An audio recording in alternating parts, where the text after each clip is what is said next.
छोटे से शहर में एक परिवार रहता था जिसमें महेश, उसकी बीवी कमला और उनके दो बच्चे पिंकी और बबलू रहते थे। महेश कपड़े की एक फैक्ट्री में काम किया करता था।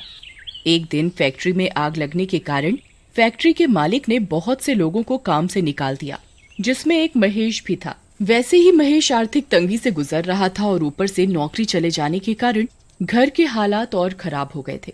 एक दिन पूरा परिवार साथ बैठकर खाना खा रहा होता है। तब कमला महेश से बोलती है, घर का राशन खत्म होने वाला है, बस 3-4 दिन का ही राशन बचा हुआ है। क्या करूं, कुछ समझ नहीं आ रहा। कहीं कोई नौकरी भी तो नहीं मिल रही। अभी तो घर का किराया भी देना है। अगर मुझे जल्दी कोई नौकरी नहीं मिली तो हम सड़क पर आ जाएंगे। परेशान मत हो पापा, भगवान कोई ना कोई रास्ता जरूर निकाल देंगे। अगले ही दिन सुबह पड़ोस की एक औरत महेश के घर आती है।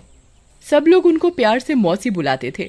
वो बहुत अच्छे पैसे वाले घर से थी और अक्सर लोगों की मदद किया करती थी। अरे कमला, मैंने सुना कि महेश की नौकरी चली गई और तुम्हारे घर के हालात भी कुछ ठीक नहीं चल रहे हैं। जी मौसी, बस मैं आपको क्या बताऊं कि इस वक्त हम लोग कितने बुरे हालातों से गुजर रहे हैं। परेशान मत हो कमला, सब ठीक हो जाएगा। एक काम करो, तुम लोग मेरे गांव चले जाओ। वहाँ हमारा एक मकान है जो सालों से बंद पड़ा है। तुम्हारे घर के हालात जब तक ठीक नहीं हो जाते तुम लोग आराम से वहाँ रहो। बस उस घर में ऊपर की मंजिल पर एक बंद कमरा है, उसे मत खोलना। दरअसल उसमें हमारा कुछ जरूरी सामान है। और रही महेश की नौकरी की बात, तो उसके लिए भी परेशान होने की बिल्कुल जरूरत नहीं है। उस गांव में जो स्कूल है, मैं उसके प्रिंसिपल को बहुत अच्छे से जानती हूँ। मैं उनको बोलकर महेश को किसी न किसी काम के लिए वहाँ लगवा ही दूंगी। और तुम लोग पिंकी और बबलू को भी उसी स्कूल में पढ़ा सकते हो। ये तो बहुत अच्छा रहेगा मौसी, आपका ये एहसान हम कभी नहीं भूलेंगे। कमला महेश के घर आते ही उसे सारी बात बताती है। महेश की खुशी का तो कोई ठिकाना ही नहीं रहता। ऐसा लग रहा था मानो जैसे जादू से पल भर में उनकी सारी मुश्किलें छूमंतर हो गई हों। पर वो इस बात से बिल्कुल अनजान थे कि उनकी मुश्किलें तो उनका कहीं और इंतजार कर रही हैं। कमला, तुम आज ही सारा जरूरी सामान बांध लो, हम कल सुबह ही निकल जाएंगे।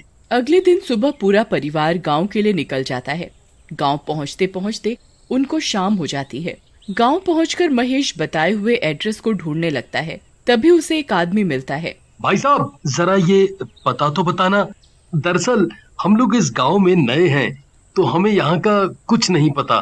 तुम लोग यहाँ क्यों जा रहे हो? तुम लोगों को क्या पता नहीं है कि ये घर सालों से बंद पड़ा है और बंद घरों में अक्सर भूत अपना डेरा जमा लेते हैं। भूत वूत कुछ नहीं होता भाई।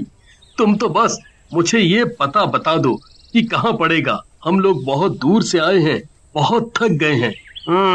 ठीक है, मुझे क्या, जब तुमको ही अपनी और अपने परिवार की कोई फिक्र नहीं है तो ऐसा करो, तुम यहाँ से सीधे चले जाओ और वहां से बाएं तरफ मुड़ जाना। बस वहीं एक पीपल का पेड़ है जिसके बिल्कुल सामने ही ये घर है। महेश अपने परिवार के साथ उस घर तक पहुंच जाता है। घर देखकर साफ पता चल रहा था कि वहाँ कई सालों से कोई झांका भी नहीं है। ये तो कितना पुराना घर है माँ, और कितना डरावना भी। इतने बुरे वक्त में हमें ये घर रहने को मिल गया, वही बहुत है। हम इसकी साफ सफाई कर लेंगे तो ये भी अच्छा दिखने लगेगा।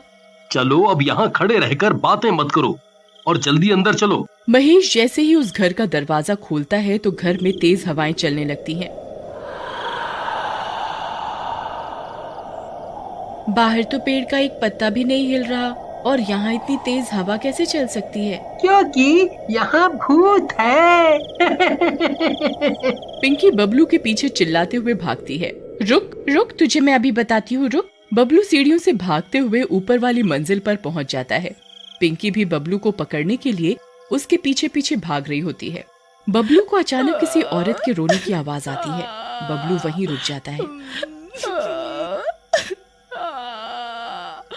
और ध्यान से उस आवाज को सुनने लगता है, पर आवाज अचानक से बंद हो जाती है। क्या हुआ बबलू, थक गया क्या? नहीं दीदी, मुझे अचानक किसी औरत के रोने की आवाज सुनाई पड़ रही थी, इसलिए मैं यहाँ रुक गया। इतनी रात को कौन रोएगा? जरूर तूने किसी बिल्ली के रोने की आवाज सुनी होगी और तुझे लगा होगा कि कोई औरत रो रही है। अब चल नीचे, कुछ खा पी कर सो जाते हैं। बबलू पिंकी को बहुत समझाता है पर पिंकी उसकी एक नहीं सुनती। उसे लगता है कि बबलू उसे डराने के लिए ये सब बातें बोल रहा है। पिंकी बबलू की बात पर ध्यान नहीं देती और वापस नीचे जाने लगती है। बबलू भी उसके पीछे पीछे जा ही रहा होता है, पर अचानक उसकी नजर एक बंद कमरे पर पड़ती है जिस पर ताला लगा होता है और उस ताले पर एक लाल रंग का कपड़ा भी बंधा होता है।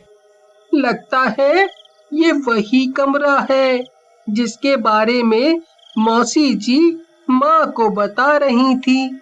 ऐसा क्या जरूरी सामान रखा है इस कमरे में जो इस पर इतना बड़ा ताला लगा है?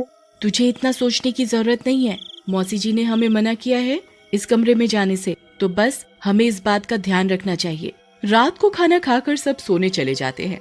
आधी रात को अजीब सी खटखट की आवाज से पिंकी की अचानक आंख खुल जाती है। बबलू जल्दी उठ, जरा देख कर तो आ कि ये आवाज कहाँ से आ रही है।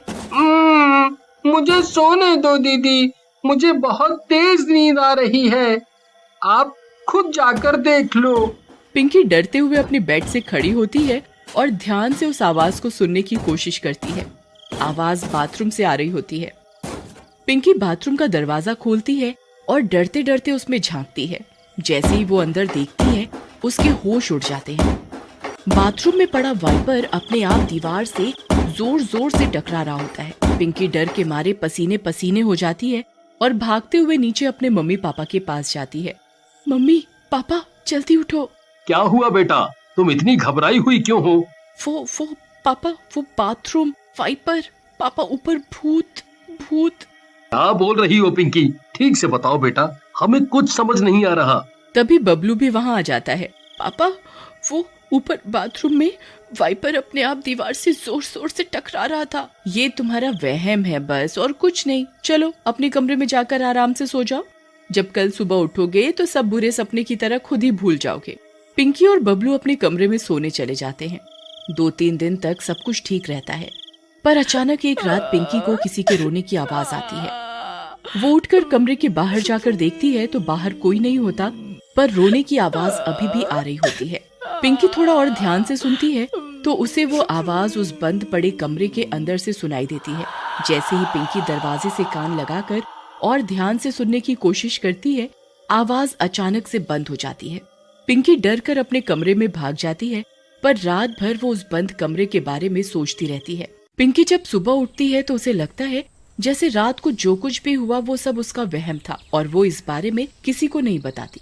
एक दिन बबलू उस बंद कमरे के बाहर बॉल से खेल रहा होता है। वो उस कमरे में झांकने की कोशिश करता है पर कुछ दिखाई नहीं देता। रात को जब सब सो रहे होते हैं तब बबलू के दिमाग में वो बंद कमरा घूम रहा होता है। वो उस बंद कमरे के बाहर जाता है। मैं इस ताले को कैसे खोलूं? मैं कुछ देखता हूँ जिससे मैं ये ताला तोड़ सकूं। बबलू जल्दी से एक हथौड़ी ढूंढ कर लाता है और उस ताले को तोड़ देता है। जैसे ही वो उस कमरे की कुंडी खोलता है उसे पीछे से किसी के आने की आवाज आती है। दरअसल पिंकी हथौड़ी की आवाज से उठकर बाहर आ जाती है। कौन है यहाँ? कौन है यहाँ? ये ताला किसने तोड़ा? ये जरूर बबलू का काम है। वो अपने बिस्तर पर भी नहीं था। पिंकी से रहा नहीं जाता और वो कमरे के दरवाजे को खोलकर अंदर झांकती है। उसको तभी एक झटका सा लगता है जैसे उसके अंदर किसी की आत्मा घुस गई हो। पिंकी को बहुत अजीब सा महसूस होता है और वो अपने कमरे में जाकर सो जाती है। अगले दिन सुबह उठते ही महेश अपनी नौकरी के सिलसिले में सुबह ही घर से निकल जाता है। पिंकी घर की सफाई में अपनी माँ का हाथ बटाने लगती है और बबलू आंगन की सफाई करने बाहर चला जाता है। पिंकी का बर्ताव कुछ अलग सा होता है। वो बिल्कुल चुपचाप खिड़की पर खड़ी बाहर पीपल के पेड़ को ऐसे देख रही होती है जैसे वो अपने होश में ही ना हो। पिंकी, तू वहाँ खड़ी क्या देख रही है? चल जल्दी से मेरे साथ काम करवा। पिंकी कमला की आवाज सुनकर एकदम होश में आती है। उस दिन से पिंकी कभी कभी अजीब बर्ताव करने लगी थी। वो अक्सर उस पीपल के पेड़ को देखती रहती थी। एक दिन पिंकी अपने कमरे में लगे शीशे को एक कपड़े से साफ कर रही होती है। तभी उसे शीशे में एक चुड़ैल अपने पीछे खड़ी हुई दिखाई देती है। पिंकी जैसे ही पीछे मुड़ती है तो वहाँ कोई नहीं होता। पिंकी फिर से शीशे को साफ करने लगती है तो इस बार वो चुड़ैल अपने बड़े बड़े नाखूनों वाले हाथ पिंकी की गर्दन पर रख देती है। मम्मी, बबलू, मुझे बचाओ, जल्दी आओ, ये चुड़ैल मुझे मार डालेगी। कमला और बबलू जल्दी से पिंकी के कमरे में आते हैं तो देखते हैं कि पिंकी बेहोश पड़ी है। अगर आप आगे की कहानी देखना चाहते हैं तो कमेंट करके जरूर बताएं।